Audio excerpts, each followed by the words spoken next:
What you played in jazz band? Drum set. The drum set? Percussion. Okay. Yeah. Okay. Got that rhythm. You know, What's I've been beating all my life. Pause.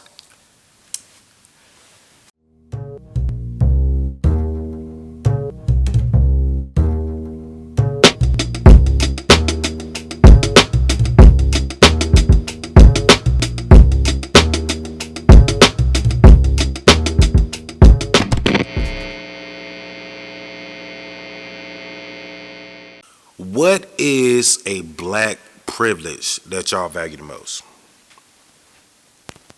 Saying nigga. I shouldn't have said it before. Come on, man. Sonny sold us out. Man, nah, that was what I said. Like when you first sent it, I was thinking that like that's a good one right there, right? Yeah. Being able to lean into the word without any repercussions is it does feel good. It does feel good. I never looked at it as a privilege, though. I will say, it can be kind of weird because one day I was spending some time on YouTube. I got too deep into the algorithm, and they brought me some things of like alleged slave recordings, right, and stuff like that. You know, slavery won't, but what was abolished in 1860, I think, is when blacks were finally free. Yeah. So coming off of that, it was still some live recordings that were able to be documented, and hearing like slaves at that time imitate what Thomas Jefferson would sound like when he would refer to his slaves. He'd be like, now those are my niggas right there. And like, yeah, I'm your nigga boss. You know what I'm saying? Like hearing shit like that, it's like, you know, it kind of removed the magic from it a little bit. But I still, it does come with a sense of pride knowing that we can at least reinvent the term. You know what I'm saying? So I do like that.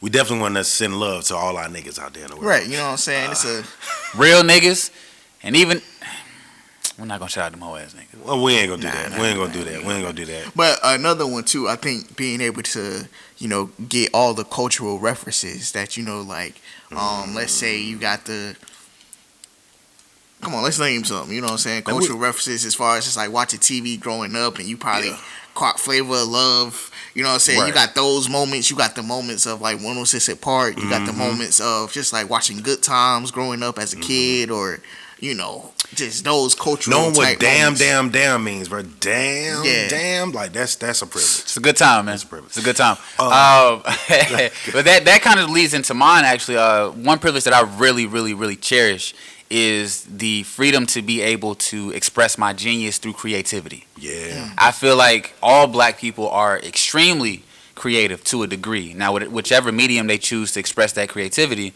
is strictly up to them. But I feel like we all just carry some type of, you know, connection to the other side that allows us to channel exactly, you know, what the heavens would like to see out here on the planet. You know what I'm saying? So that's one of my greatest privileges of being black.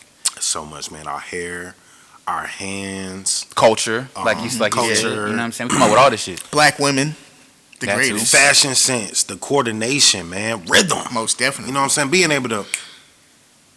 I don't take that for granted, man. Yeah, that's These true. new Kendrick fans I'm seeing, man, they ain't got no rhythm, man, because of the Super Bowl. Look, man, I pray for y'all, man. I pray for y'all, but I do think that's a privilege, man. It just feels great to be a product of shea butter. You know what I'm saying? Facts. The melanin is heaven sent. The melanin is heaven sent. That's all Show right. you right. That's all right. Without further ado, I am in here with the crew, and this is Volume 142. That's right. Welcome, my black brothers and sisters, and all of the other. This is Past the Ox. This is Volume 142. Like I said before, I am one part of this here show. I go by the name of Aries, a.k.a. the Black Leather Coat Bandit, a.k.a. the habitual block spinner. And I'm here with my two good brothers. That's right. Shout out to the theys, thems, and all of y'all that are fair of skin. This is episode 142, and I'm coming in at number 2. It's Fēible, not to be confused with Fēible, but I'm just as geeked up. So you're right. And I'm here with the audio extraordinaire. Prince Tyrin in the building, baby. You know, stay black, man. Mr. Pacific. You know, Mr. Max T. All that. The walking billboard. You know, you see I'm repping today. You know, the Super Bowl champ. You know what I'm saying? So, hey, man, let's get into this Black History Month episode. When did plastic stop being on the sofa, bro? When we stop doing that? Hey, man, shout out Grandma Retta, man. Yeah, man. Shout out my Grandma Retta, man. She was the last elder statesman that I seen with the plastic on the furniture. Yeah, that's what I was about to say. These new grandmas, they ain't doing that. Nah, man. I don't want to disrespect your grandmother. I don't Watch your want mouth. to Watch your mouth. want to disrespect your grandma. I don't want to disrespect any grandma. some wild Watch shit. your mouth. Y'all know why they say they used to put plastic on them sofas, though, right? Man, They said I'm not saying that. They said they had the sprinklers. So, I'm not. so they had to put plastic I'm on the about to sofa. whoop some ass. Yeah. Netta, What you say about my grandmama? Facts. Nigga, my great grandma had plastic on the sofa. Nigga. Watch your damn mouth. Right. but Grandma was throwing holy water around the this house. That's all it episode was. It's holy water. is for those black ass experiences that we had. If you've been too cold in the house, you had to cut that stove on. This episode is for you. Oh man, talk about it. If you had nothing but shrimp in the freezer, but you had some ramen and you put it together to make a gourmet meal, this is for you. If you had fried bologna sandwich and for dessert you had to have a Pop-Tart, this for you right here, man. This for you right here. You ain't had no milk in the fridge and you had some dry ass Fruity Pebbles. This for you right here. This for you right here. This is what this episode Better put some is. water on that damn shit. Some water on that. If you ain't never had McDonald's money, huh? This for you right here. Y'all got food at the house. Right. Anytime you out. If you ain't one of your little friends, one of the little friends, this for you right here. Hey man, put it like this. I don't want to put my mom out like that, but this is how I knew when she got paid. When she didn't have the funds, we'll pull up to McDonald's. We look at her and be like, $1 menu, and she be like, $1 menu, y'all. Let's go. When she got paid, pull up to McDonald's, get whatever y'all want. Oh, bet, let me get that Big Mac.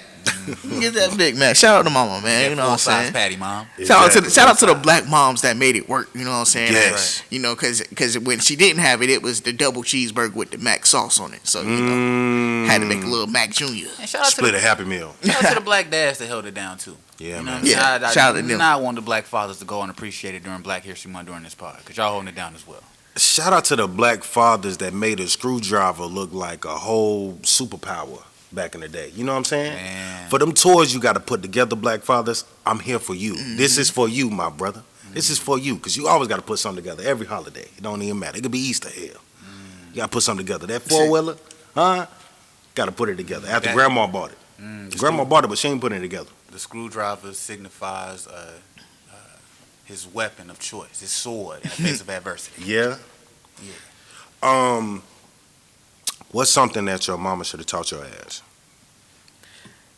Well, I just want to be selfish here and be like, North Carolina produces greatness. Like, looking back at all the greatness North Carolina has produced, including me, you know what I'm saying? Starting off with me, I'm just a great nigga from the port city of Wilmington, North Carolina.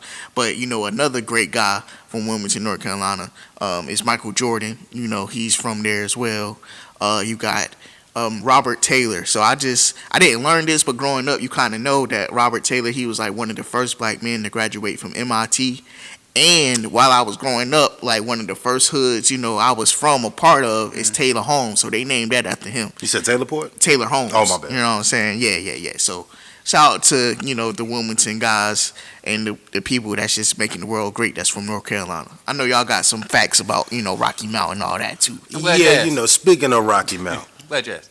Speaking of Rocky Mount, shout out to the great jazz pianist Thelonious Monk, born and raised in Rocky Mount, North Carolina. He is recognized for his contributions to the genre of jazz, bebop jazz to be specific, performing at a club out in Manhattan that's known as the Minton Playhouse. My bad, I think I got it right. Yeah, right. Yeah. Shout out to Thelonious Monk. I've had the pleasure of playing for his family before because I was in the jazz band in high school. A little something, not too much. Not too much. I am a part of Black history. That's all I'm saying. I mean, you were on 106 and Park doing the Dougie. Right. You are definitely a part of Black history, my brother. Whoopi Goldberg. Yeah. That's a fact. What you played in jazz band? Drum set. The drum set? Percussion. Okay. Yeah. Got that rhythm. What's I've been beating all my life. Pause. What's something your mama should have taught your ass? Keep your hands to yourself, obviously. What's yours? Or not, I guess, considering. I don't waste my cocoa butter though. Dry rub. Whoa.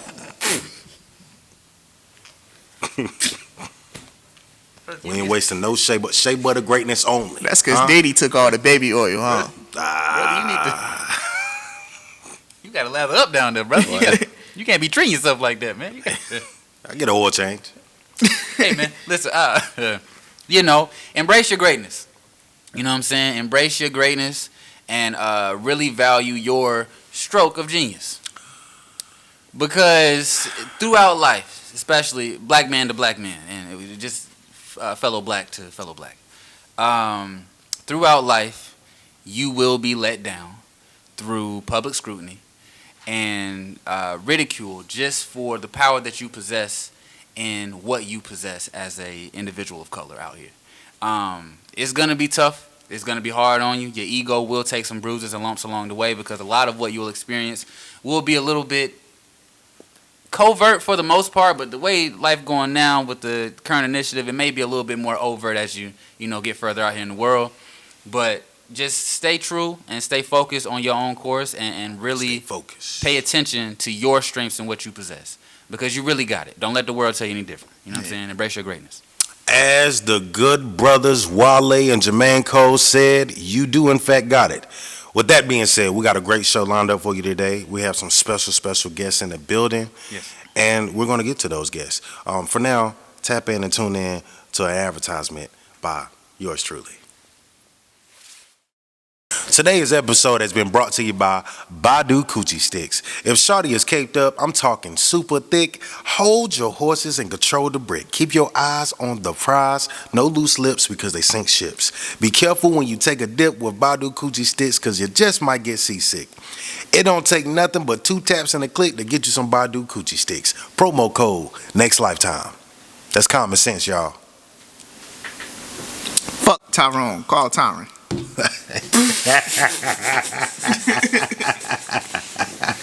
We are in this thing like John Wayne, y'all. Thank you so much for being here and in tune. I am so blessed to introduce our next guest. This woman, I just found out about 7 of her titles before we started recording just now. An entrepreneur, an agent, mixologist, management, you name it all. Hostess. Operations, all of it. An expert, a specialist, a queen, the legendary, the honorable, Big Sazi, not the little one, has joined us in the building, y'all. Clap it up, clap it up, clap it up. Thank you so much for sharing your time. Of course. At the time that I reached out, I did not want to seem like the annoying person that was just asking for something. I was like, she could say no, and I respected if she said no, but she was like, you responded to me ASAP. Within 24 hours, it was like, I'm there. Mm-hmm. I'm there. So thank you so much for gracing us with your presence and sharing your time, because even now I understand that your time is like limited. So time is money. Time is for so much. She on the clock right now, y'all. You know, I just want to let that be known. We appreciate you for real. Yeah, for sure. How are you feeling? I feel good. I'm in a good space today. Everything been good. Everything been chill. Just been putting in work, so I feel good today. Clearly putting in a lot of damn work. What is your favorite part about being a black woman? My favorite part about being a black woman is probably just like the light black women exude, right? I feel like a black woman could go in any room, do anything for anybody, and we always make it better, right? Having a black woman on your team is the best thing that you can have, period. Facts. Letting you know. So yeah, that's my favorite thing about being a black woman. Now, we spoke about you being like the jack of all trades. What would you like to shed light on today, like as far as what is it that you do, All the 7 titles. Okay. So boom, just like you said, I'm an entrepreneur all like through and through, right? So I used to operate House of Art. That was my main thing, and from there a lot of things stemmed into that. So artist management, right? Shout out to my artists G Fergs, Lexi Yvonne, 4 a.m. I also manage Collective Chaos, so Jamar and Professor X, and I'm also the booking agent for Khalil Nassim. So you know what I'm saying? That's my dog. Shout out to he just dropped a project. Absolutely. Let me plug that real quick. Yeah. Make some noise for Khalil Nassim. His project is fire. He just dropped it. Make sure y'all go stream that. Disappearing Act. The Disappearing Act. TDA. Shout out to TDA. But yeah, I do that. I do cocktail classes. I'm a hostess, so I host a lot of different shows. And then, entertainment. So all things creatives and arts, that's me. I actually met you when you were in your mixologist bag. Oh, wow, okay. We came to Friends and Family last year. Pastor Ox was there. Yeah. And I knew I wanted something with tequila, but I did not know what I'm the type, hey, just as long as it got tequila in it, as long as it's tequila there, I'm good. He was like, I got you. She did her due diligence, and I felt amazing. That's Y'all my saw bag. that content. Yeah. So what's your favorite mix? My favorite drink? I can tell by the way she said drink. Right. She from Roanoke, right? My favorite drink? 2-5 in the building for sure. Yeah. You know what the fuck going on. My favorite drink is probably a A tequila reposado lavender lemon drop. Oh. Y'all know nothing about that. I knew a little lemon drop. She got a lavender lemon drop. That's different, Nah, that's right? crazy. Yeah. Have you ever done a video with the recipe to that? No, but I'm thinking about dropping a cocktail book soon. Okay. Yo, go ahead. Go ahead. Now she's an author. Go ahead and Add do it to the that. title. Yeah. We need to talk. We do a cookout every year. She mixing colors with the drink. For real, that's fire. Every year. Yeah, let's do it. Let's do it. We're gonna talk off camera. I got you. Yeah, she mixing in colors with the drink. I ain't never had lavender in my tequila. Exactly. I just know brown and white. I wanna, crazy. open up the floor. I don't wanna, you know what I'm saying? Yeah. Yeah, I'll go. Yeah, so yeah. being a jack of all trades, Yes. right? You having all of these hats. I'm sure you're a master of quite a few of the things that you're also a jack of a trade of, right? Absolutely. What reinforces your self-belief in pursuit of mastering these tasks that you take on? All right, so boom, right? My biggest goal has always been community. Mhm, The community is what drives me. Yeah. So knowing that I have a team, knowing that I have people behind me, it always just keeps me accountable, right? So I'm able to move forward in it. Knowing that I have like support, Yeah. knowing that I have people who are looking out for me, and knowing that I established that space, I just keep going. Do you come from a big family? I have 3 sisters. Okay. I don't know if that's big or not, but Okay, but that's some sense of but community. yeah, for sure. I know sometimes like the pressure from being able to, being mindful of all of these different parties that you have to keep into consideration when you're going throughout your journey can be taxing at times. For How do sure. you deal with the weight of it all? Ooh, sometimes I just have to step back, right? So like when the whole House of Art thing happened, I had to take a week. Yeah. People were like, "Oh, we want to do benefits. We want to do." I just did not have the capacity. So sometimes I just have to take time for myself because if I'm not pouring into myself, I can't pour into everybody else, right? So just taking the time that I need. That looks different in a lot of different ways. Sometimes it's literally just going to a different place. Sometimes it's just taking a day where I take a day for me. I might go get my nails done or like, not be on business or it looks different every day, but just taking the time. Yeah, and I understand that from one hard worker to another. Yeah. But do you sometimes feel guilty for taking that time? for yourself? Absolutely. Oh my gosh, yes. Literally, yes. Especially in the lock-in era. Yeah, it's Absolutely. especially like right now it's kind of grind time, right? Because Right. the building is going. I'm kind of like establishing my brand as myself too, right? So it's grind time. Right. But even yesterday, I had to take 20 minutes. I'm like, I need time for myself. Nah, for real. Sometimes you just got to, Yeah, absolutely. Yeah, Yeah, man. This life thing gets hard. it do. Life be lifing. Absolutely. Yeah. We life hard. We life harder. Oh, life hard, but I go harder. Come on. Shout out to Yeah. Vince Staples, man. That's a really good song. No, for sure. While we are sort of, tiptoeing at the topic, I want to go ahead and get to it. This segment is out of pocket, in pocket. Out of pocket is clearly those things that could have a negative connotation to it. And shout out to NDC, he inspired my vocabulary just now. And then in pocket is, those positive aspects. So we want to get to both sides of the things. But Yeah. it was so out of pocket just to find out how that situation of the House of Art came about, that somebody just randomly just thought to do what they did in the middle of the night. Can you recount how did you find out that happened? The initial reaction, I can only imagine. Yeah, so timing was actually crazy, right? So I was actually in Alabama. I was out of state at the time. I was sick. I had the flu. I was in the bed, and something woke me up out my sleep. It was 4:00 in the morning. Something was like, get up, you need to get up, right? Happened at 4 a.m. Crazy timing. Yeah. The hours between 3 and 5. I'm telling you, That's when shit get crazy. real. It's crazy timing, right? So I woke up. I checked my phone. I'm scrolling. I got missed calls from my team. I'm like, what's going on, right? I checked my messages. They were like, bro, House of Art burned down. So I'm like, what? What you mean, right? So I'm calling, and of course, Kels was he's my business partner. So I'm calling him. Of course, he's dealing with the media and everything. So I call him, like, what's going on? And that was that. I had my daughter, woke her up, boom, right on the road. Your mother. I'm a mother too. Add it to the title. How old is your daughter? My daughter's 5 years old. Oh my God, my daughter's 6. Okay, period. Yeah, we gotta figure out the place. Yeah. That's okay. That's really dope. Oh my God. Yeah. So when because there was a result of justice that came about. Absolutely. What was that process like? Did you have all the faith that justice would come? Did you No. think? Oh, No, you know what's crazy? I felt like if something was to ever happen, I felt like it would be something like this, right? Because it's a black-owned business. Always got to take that into account, right? Being black is always going to be the first. That's always a crime in some Right. people's eyes, right? So it's just knowing that this was always a possibility in my head. And me and my partner even talked about it. We if this happens, then we wouldn't be surprised. So once I found out who it was, and even with everything that was happening, I'm it wasn't really a lot of urgency and all of that, but you know how it goes. Right. So I wasn't surprised. Gotcha. Yeah, and I didn't really think justice. I didn't think nothing was gonna come from it, honestly and truly. Yeah. Right. But we here. How was that support though? Because I mean, I Crazy. knew we were aware because we, had the Yeah. privilege of being a part and like conducting business on that property. For sure. But how was that support like to see the Yeah. overwhelming like amount of support that came? Man, the community, and like I said before, right, like that stemmed from everything. My common goal, my whole purpose for all of this has been for the people, right? Like for us, by us, that's always been my motto. I've always been in support of community. So that's good, that's good. So to know that like what we did wasn't in vain, right? To know that like what we did actually had impact. And we were able to like affect different people's lives in a lot of different ways. Right. For them to show up on behalf of us was like so crazy, right? That benefit concert, none of us curated that. That was from the Right. community. And the outpour of love I felt, I cried like 5 times during the whole thing Oh, because my I'm just like, bro, goodness. this is crazy. Y'all really showed up for us. Right. So it was really surreal to feel that. That's so beautiful. Yeah. Now where we at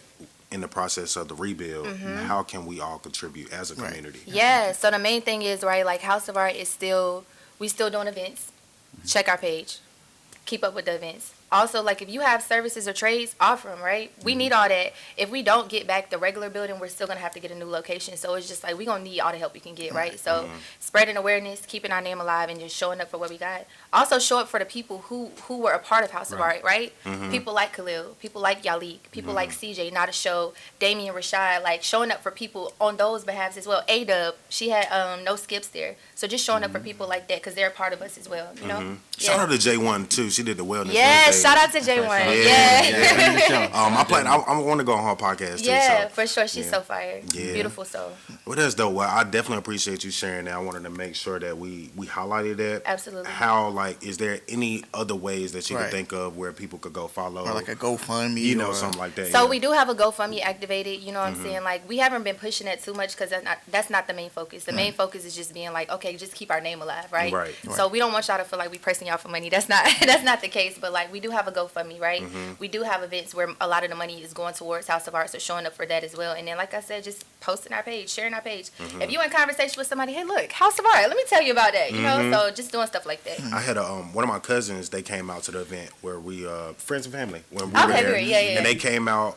They visited from Brooklyn. When they found out the news, they hit me too. It was like, yo, and I'm like, Crazy. I Yeah. can't even explain it to you. You know, Yeah. nobody saw that coming. But I remember our group chat was just like Booming. down bad for that. You My know. phone was going crazy. Oh my God, I can only imagine. I would have cut my couldn't- phone off for a I couple had days. to at a certain point. It was That's crazy. why I felt bad. I was like, oh, I can only imagine. Like it was probably within a week. After, Yeah, you know. So. yeah. I know this may be too early, but I do want to like hear, I guess, what's the ideas of what's next. Like, I mean, I know you say you might have to find a new spot, but if y'all building that same spot, are we looking at like a 2-story House of Art next time, or would be what's hard. the ideas in mind? So right now we like in an in between spot, right? Okay. Because we don't know what it's gonna Right. look like yet. So we don't know if it's a new location or rebuilding. I don't really have no way to tell Okay. you, right? Like, Yeah. but all we know is when we come back, it's gonna be great. Right. Like that's the main thing. We just like when we come back, we're gonna do it 10 times Right. bigger. Got you. So yeah, that's kind of where we at with it. We're gonna stay in out of pocket. It's definitely out of pocket that hatred could do that, but it's gonna be in pocket when that blessing come on the other side. Come on, saints. on. Come on. Yeah. No, for real. You know what's crazy Yeah. for me to transition is like how that situation can kind of be in a form of history repeating itself. Okay. With, Black Wall Street, because it was burnt down. You know what's Interesting. crazy? You know what I'm saying? That building used to be a part of Black Wall Street in Raleigh. Wow. Y'all didn't even know that. Wow. Did I'm not. telling you, we used to have a plaque on the building, right? The wind came and blew it down, but it used to be a part of Black Wall Street. Oh my God. Yeah, That's crazy. yeah. A lot of this has been shocking. Shout out to Yeah. shout out to Sazi, man. Historian. But another thing that's Another hat. another hat. There we go. Another thing that's out of pocket is just like our rights, slowly being stripped away from us. Those things that our ancestors fought so hard Yeah. for. Yeah. Like our safe spaces and all Yeah. that. Yeah, how do we feel about that? Like, how do y'all think there are ways for us to kind of like make sure we fill these gaps and somehow just stand up and try to like be the bridge in between what's trying to be taken away from us, whether it's that sense of education, the literature, like how are we going to uphold our culture? Well, I think immediately, like my first thought is community. Yeah. Like just Yeah. what Sazi was saying about everybody coming together and, trying to make sure, the House of Art the name is still alive. So whatever does get stripped away from us or they trying to strip away from us, just kind of keep it within our community and let's keep building it up and, rally behind it because if we don't, who will? So Right. Yeah. I think that's the first step right there.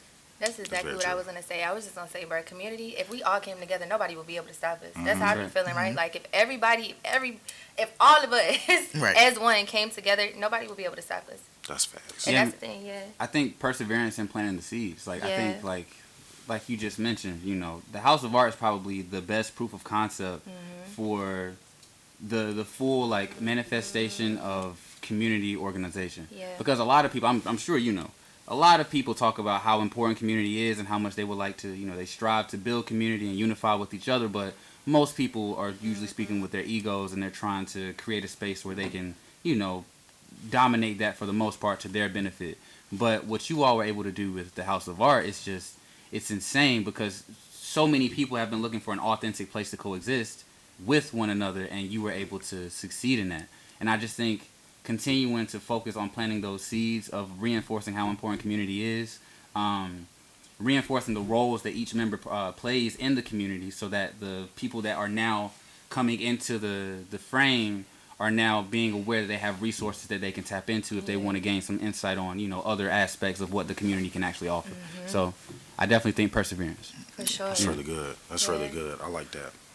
I like that a lot. So moving into another thing that's out of pocket, I kind of just seen last night that the U.S. Department of Agriculture is suspending scholarship programs at A&T amongst 18 other historically black colleges. So I mean that's kind of one place where you kind of take away that safe space or where people are here to learn and you got these resources that been stripped away from them and now you're gonna feel like how can I move forward and continue with my education with that. So I think that's kind of I wanted to highlight that because we all went to A&T. I don't know about you, Sazi, but we went to A&T and I went to Winston. okay, Nice. shout out to Rams. Shout out to Rams. I don't think they're not on this list, but shout out to them as well. But it's amongst 18 other. You got Alabama A&M, Alcorn State, Delaware State, Florida A&M, amongst other schools that's kind of been affected by this. So kind of just taking away like what we've been saying, like community. We have to come out. We got to support these people, and we got to kind of like help them out in either way we can. For sure. And be It's able to speak definitely up. a great Yeah. call out for sure. Another thing I wanted to highlight is like the age divide. Like I feel like our mindset, well, not even. I feel like I truly do believe our mindset is different from that of the boomers and what's the generation after them?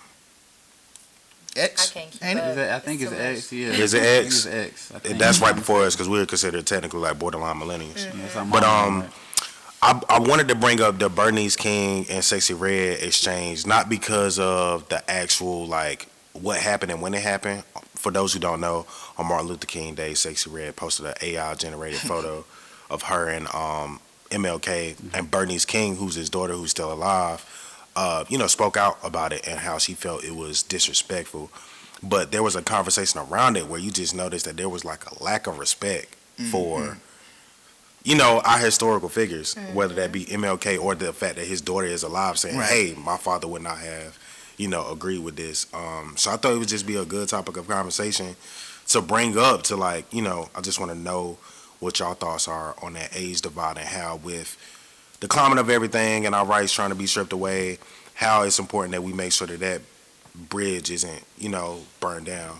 I think it's definitely just how, first of all, how Sexy Red responded. I like that. Me too. Because it was very respectful. Yeah. But I think everybody forgets that, like, Martin Luther King, he died in like his 30s, and it was like 1964. So it's still like very recent. So like, even if he was alive today, he'll be like 80, 90 years old. You know what I'm saying? So that stuff's still very recent. And he does, have kids out here that you got to be mindful of and respectful of. And now it's probably grandkids now too. So, I like the way she responded. So you definitely got to be respectful of, your, or whatever you posted. Because, when I first seen it, I just thought, kind of just laughed it off, haha.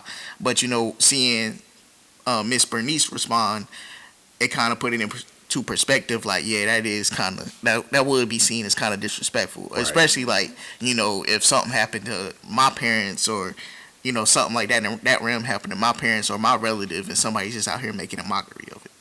Yeah, no, that's true. Yeah, I just think today's generation is just desensitized to a lot of things. So, like, you know, respect is earned, not given, right? And a lot of people don't really know the context in which, like, MLK was really important.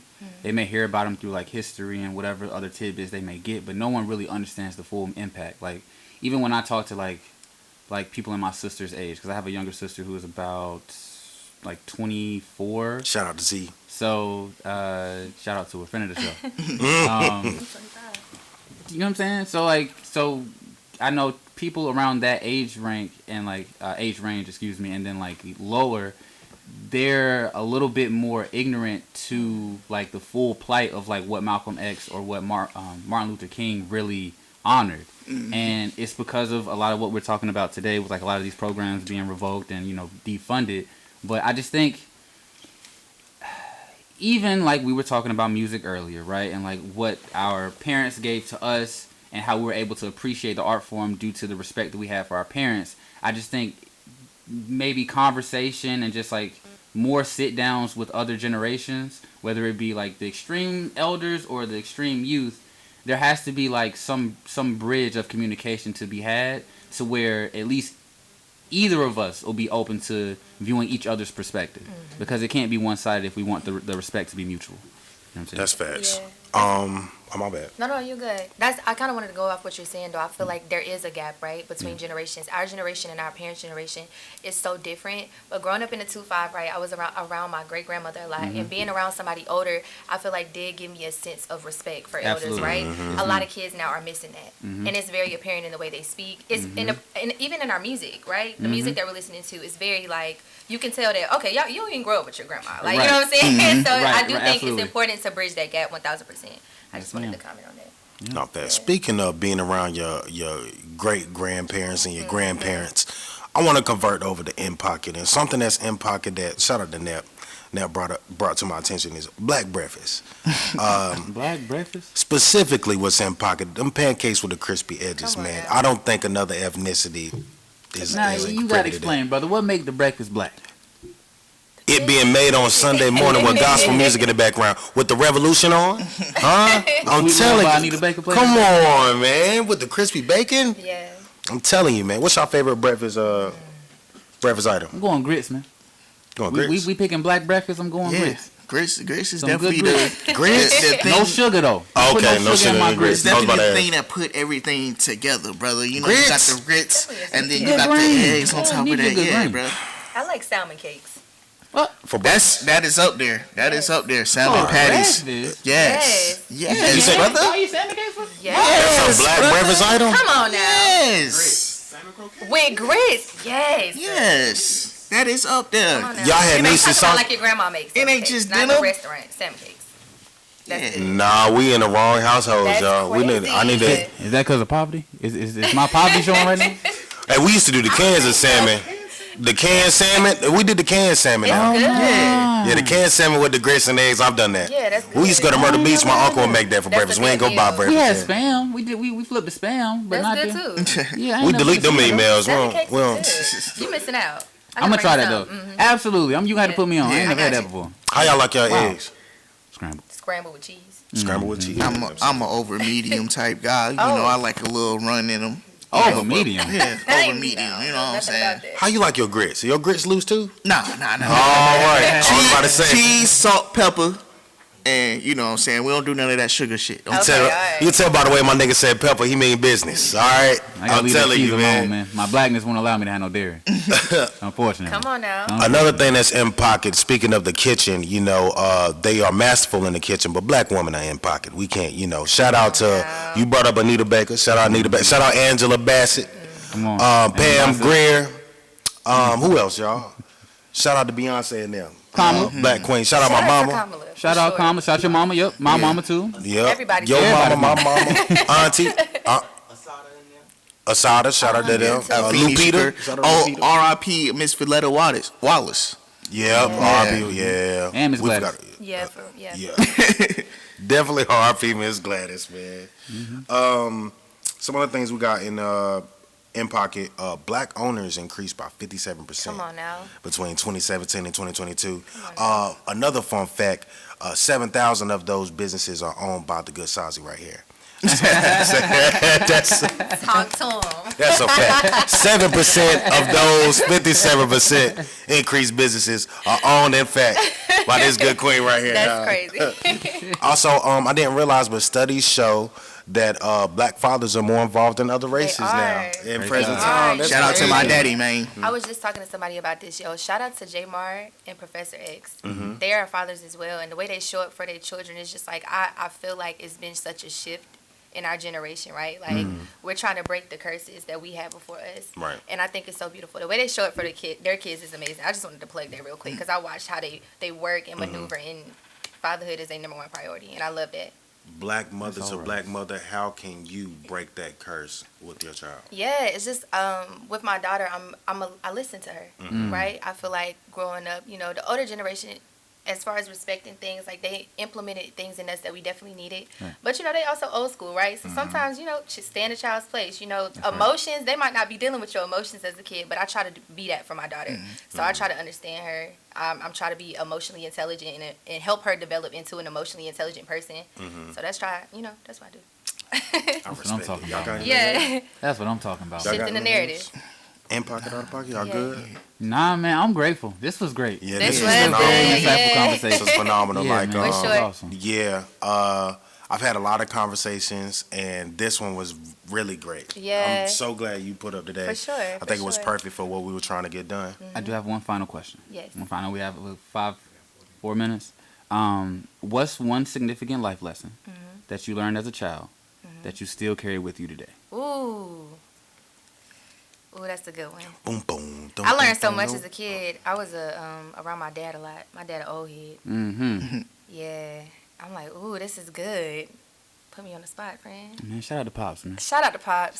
Shout out to my Pops. Absolutely. Great father. Absolutely. You know what? What's your father's name? His name is Keith. Shout out to Keith. You can't go wrong with No, a you know Keith, what's man. crazy? The easiest one I would say is just keep God first. Can never go That's wrong the with main that. one. Never. Yeah, I know it's simple, but it really has got me pretty far. Keep God in your life. Yeah, keep God first. No, that's true. Apply that to everything. I want to end this on a spiritual note. Okay. Like, how have you prioritized spirituality in becoming an adult? Because I've just started, you know, embracing that walk. Yeah. And making sure that I'm rooted in that in all cases. Like, every time we meet now, I try to pray. Yeah. You know, little stuff like that. As a leader, like, how are you? Okay, so boom, right? So I grew up in the church, and I Praise feel God. like, praise God, praise the Lord. But I feel like when I got out on my own, I graduated high school at 16, right? So I went to... It's a bomb at the bomb, yo. You know what I'm saying? But I graduated high school at 16, right? So I went into the world pretty early, and I feel like I was very naive to a lot, and I also put myself in a lot of situations. So I got very disconnected from God, right? So moving into this now every morning at 6 a.m. I pray with my team. We call each other at 6 o'clock in the morning. We pray, we stretch, we get ready for our day.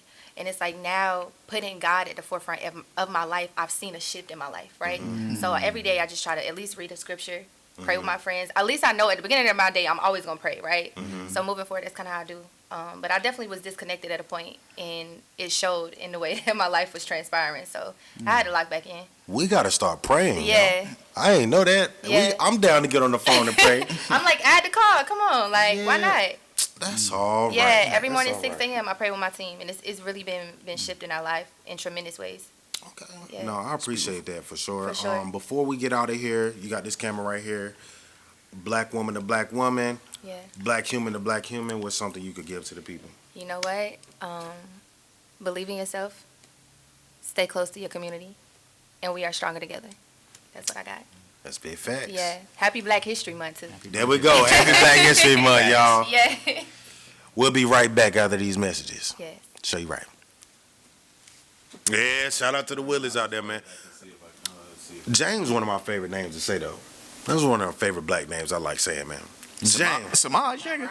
James Samaj. Nigga, your name James. Samaj. Lottery ticket a top 5 black movie, man.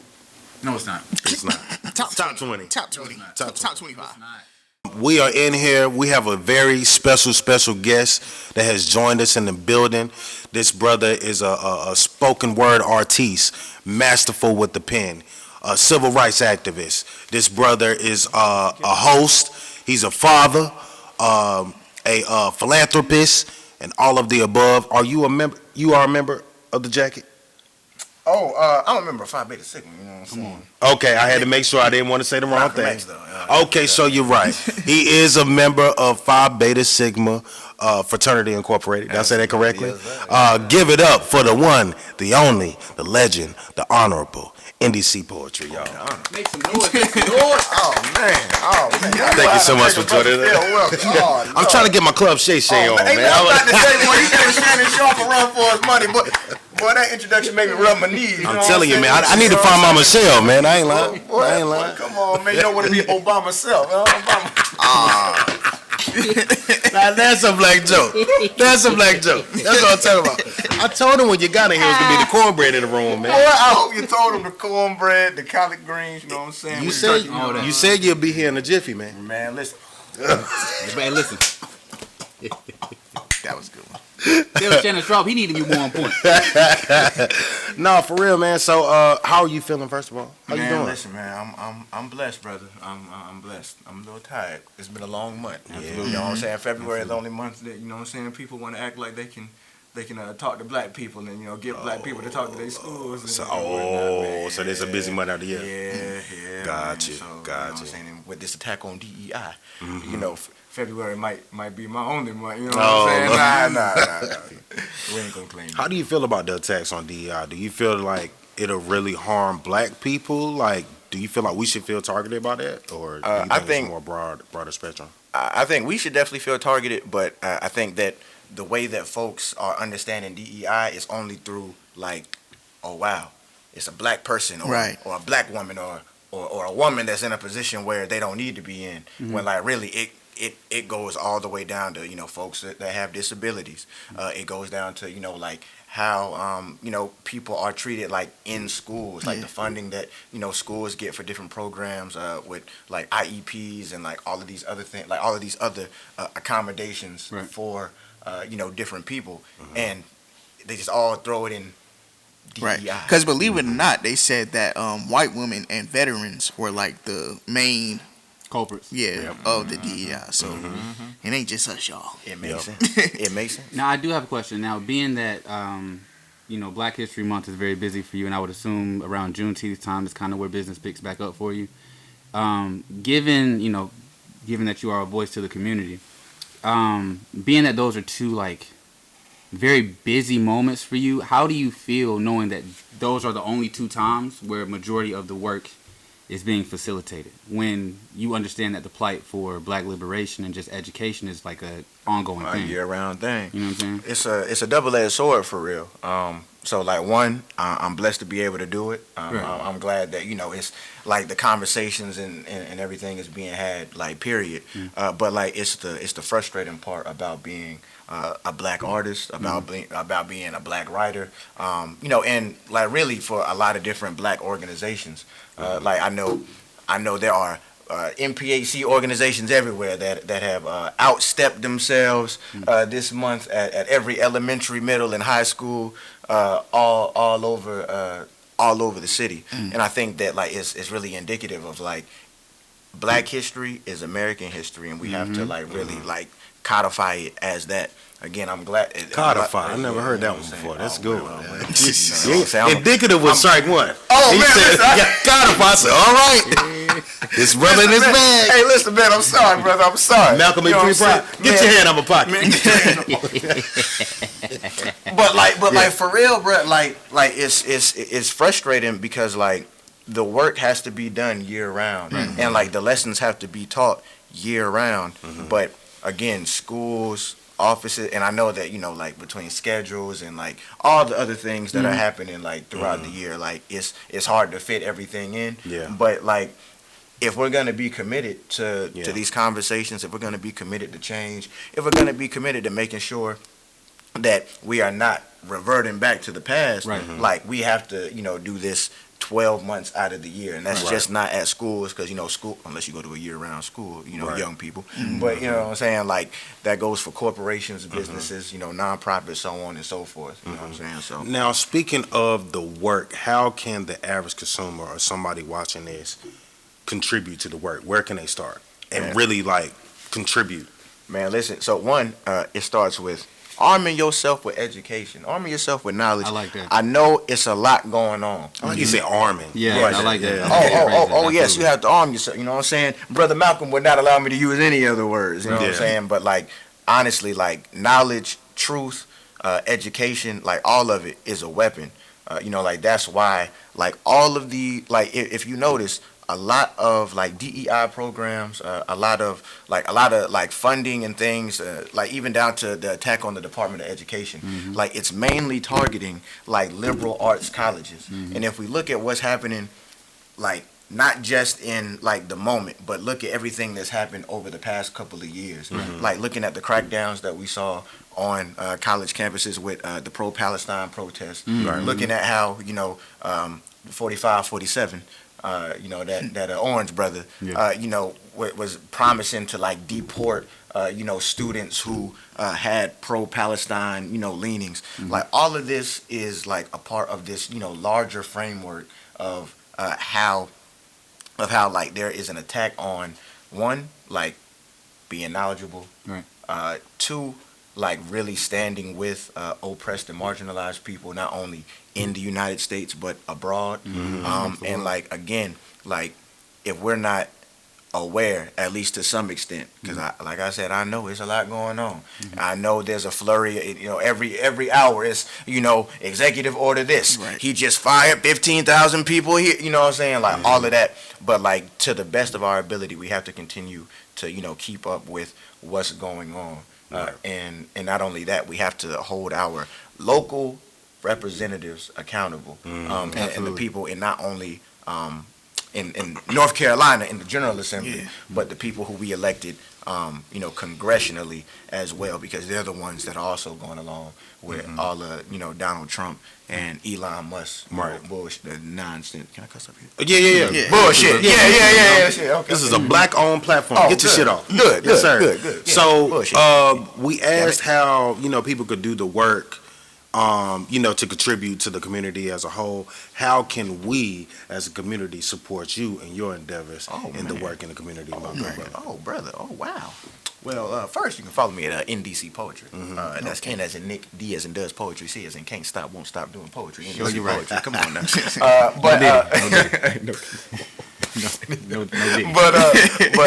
But nah, for real.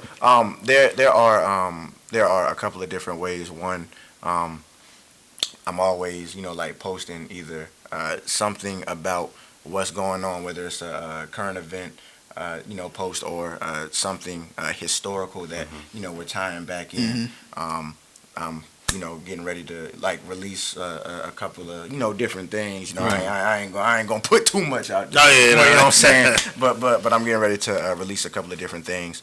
But mainly the best way that you can support me is by supporting other artists and people that are in your community, and other folks that are also doing the work. Because it's each one teach one. We are all a reflection of the people in our communities. Right. So if you're helping me, but also helping somebody else who is doing similar work that I'm doing, who is close to you as well. Right. For sure. We got room for one question before you transition. So you're right.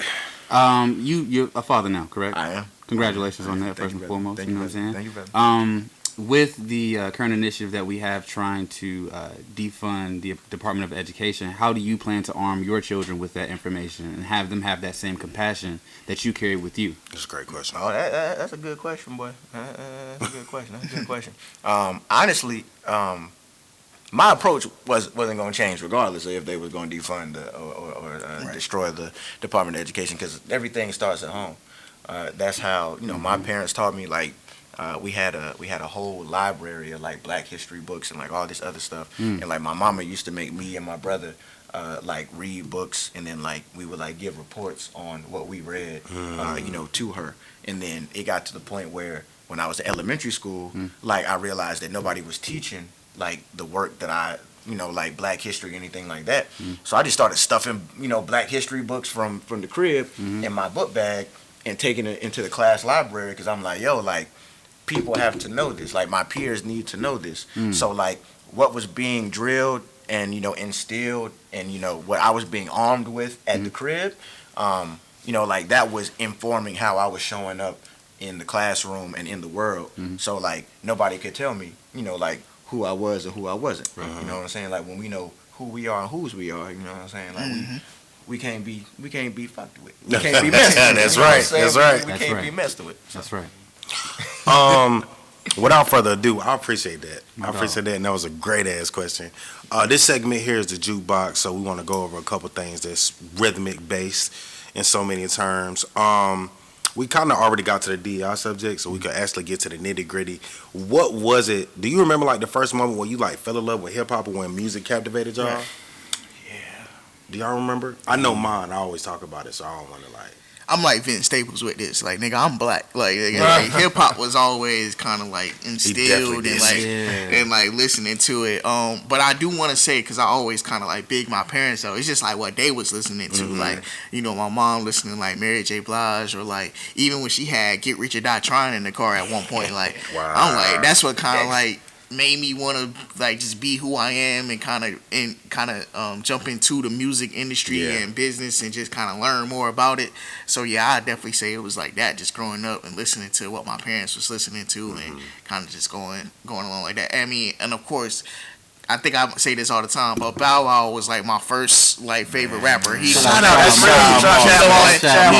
made me want to rap for real. So you know what I'm saying, I'm gonna shout out Bow Wow because I would say that, you know what I'm saying, just seeing somebody that was younger rapping kind of inspired me to be the same way, wanting to rap as well. So yeah, I also think like as a youth, you're looking for someone to follow. You know what I'm saying? Like you're looking for a good guide, to carry you throughout life.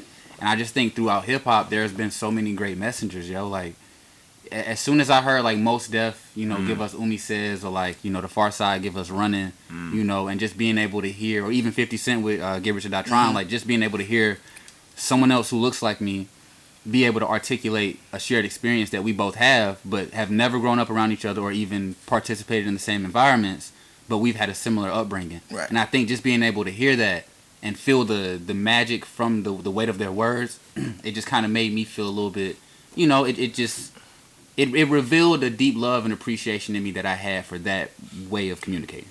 Got you. The first song that opened my eyes to like the beauty of hip hop was "The People" by Common. For sure. That's a good one. But I want to shout out like "The Theater of the Mind" by Ludacris, great album. 300 Bars by The Game. The Drought 3 by Lil Wayne. These are all like projects and songs that kind of like just had me appreciate it all. My mom, she was a fan of New Edition and Janet Jackson, but at the time when I was coming up and my ear was opening, she was heavy on gospel, church every Sunday. So like I Told the Storm is like one of those songs that she would play on repeat. Hezekiah Walker, or y'all know that song, Hold On, Change Is Coming? I used to sing that song like I have the anointing in me at 2 years old, Joe. I was like 3 years old. Getting a lollipop at the bank still, man. Singing it like it was nobody else's business, man. So, definitely shout out to Black culture. What about you, man? That's real. Real quick, my pops was a DJ. Wow. What's his DJ name? Big Walt. DJ Big Walt. Yeah, Big Walt. So, shout out to Walt, man. So like my pops was a DJ, and like unfortunately, he passed when I was like 2. So like I was still growing up around the music, and like what like trips me out is like, first of all, Tupac was my was my first. Absolutely, absolutely. It's a gangster party. Tupac. No, it's not. Right. We are civilians, nigga. But between Pac and Big, Juicy was like the first like hip hop song that I like memorized, that I like looked up the lyrics to and like memorized.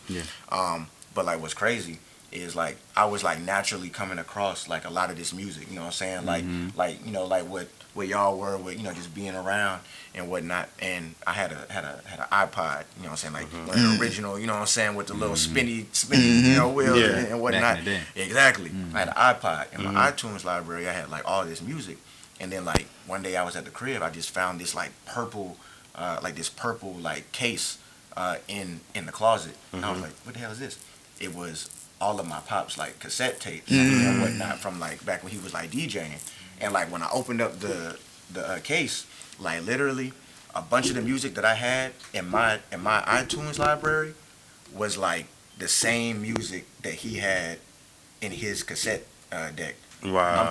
I'm talking Strictly for My Niggas, Tupac. I'm talking SWV, like so many like things. So like that's like the beautiful thing about just music, about culture, about and like family, right? As well. Like what's in your genes, man. Yeah. Like it's a beautiful thing for real. Yeah, so, man.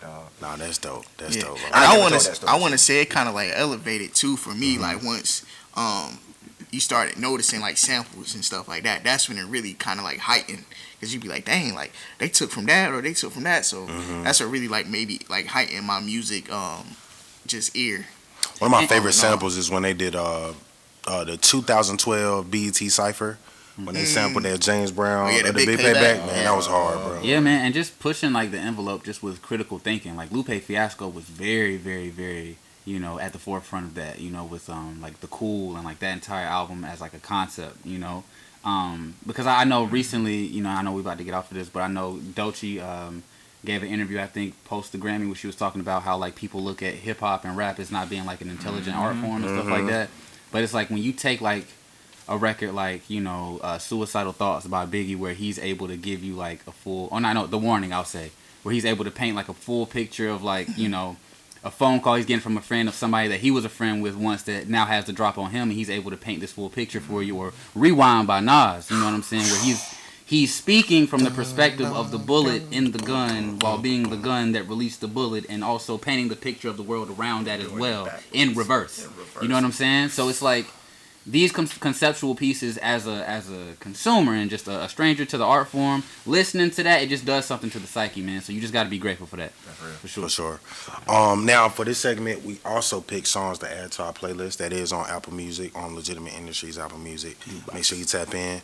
My record, I'm gonna start with mine, is Optimistic by the Sounds of Blackness. That's one of my top 5 favorite songs all time. For this episode, it just felt perfect, and that's how I'm feeling. Very optimistic. What's y'all's?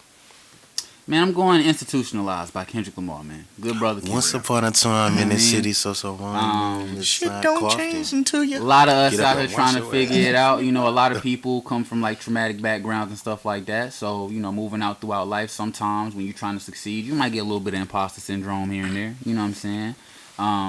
But, a lot of people are suffering from their own institutionalization of prior experiences, and things like that. So I just think that record is just really good to kind of give you that perspective as somebody that's trapped inside your own mind on how to look outward. You know what I'm saying? To find the answers there.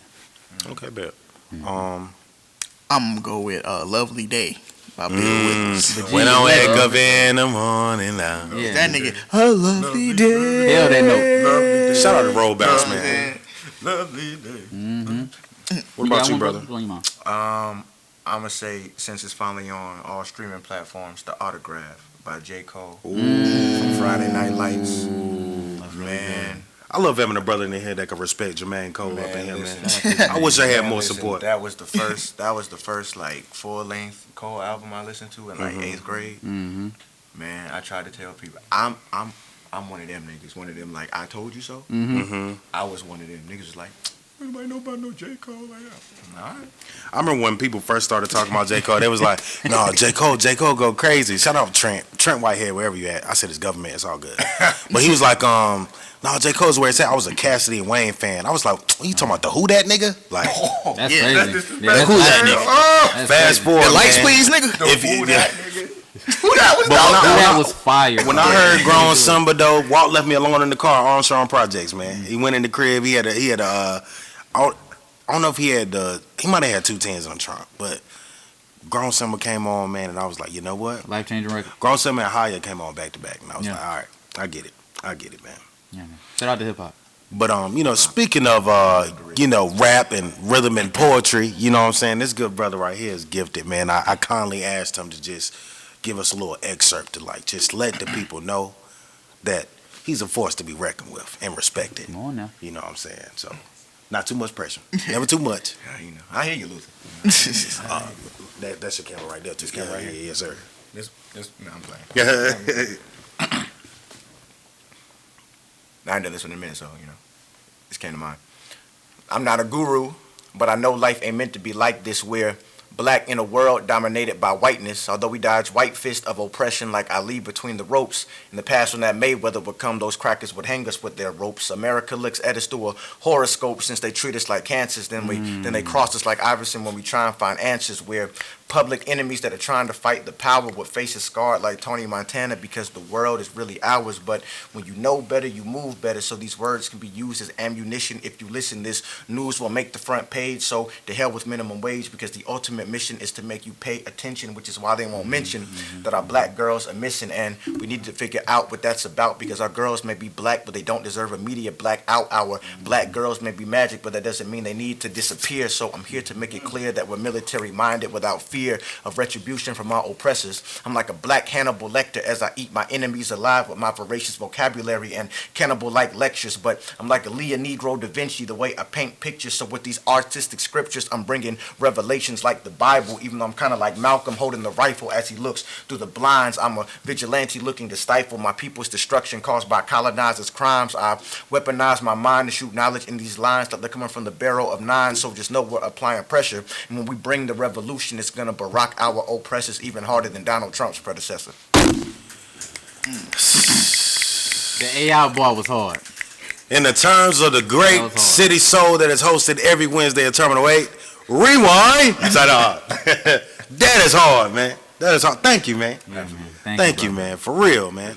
Anything you want to say to the people out there, black man to black man, or black person to black person? Listen, y'all. I mean this. It's getting real wicked out here. For real. It's getting wicked. Not the movie. Yeah, not the movie. I ain't seen it yet, but I heard it's good. But for real though, it's getting real wicked. We gotta lean on each other. We gotta lean on community. We gotta speak for everybody. Like Three Stacks said, no one is free when others are oppressed. So just know, whether it's with these ICE raids, with them detaining our immigrant brothers and sisters at military bases, just know, tyranny doesn't just stop with one group. This kind of oppression doesn't just stop with one group. So it's them today, it's us tomorrow. So let's, for real, lock in and make sure that we are doing whatever we can, standing with who we need to stand with, and making sure that America is what America has claimed to be. So we all we got. That's facts. On camera, I want to say this on camera, but I mean it off camera too. Like, seriously, however we can support and however you think we could use our platform to continue to project that energy, please, feel free to speak up. I respect your mind, I respect your experience, and just you as a person, so man to man, My brother. like I said, off camera, if there's a way, moving forward, that we can really use our skills, our talents, and our abilities to, uplift what it is that we're, seeking in this journey, in this destination. I want to make sure that we're doing that. So absolutely. I wanted to say that for sure, bro. Oh, for sure. For real, man. For sure, brother. But thank you again. Man, for sure, thank you, man. You already. Thank you. Y'all know what it is. We are here. I hate to get ignorant, but we always close the show out this way. Until next time, y'all, more titties, champagne, and less pain. We appreciate y'all for tapping in and listening to the Black Spirits and gaining insight. Until next time, what's our favorite 3 words, my good brother Fēible? Protect your roids. Show you damn right. Stay black out here, y'all. Yeah.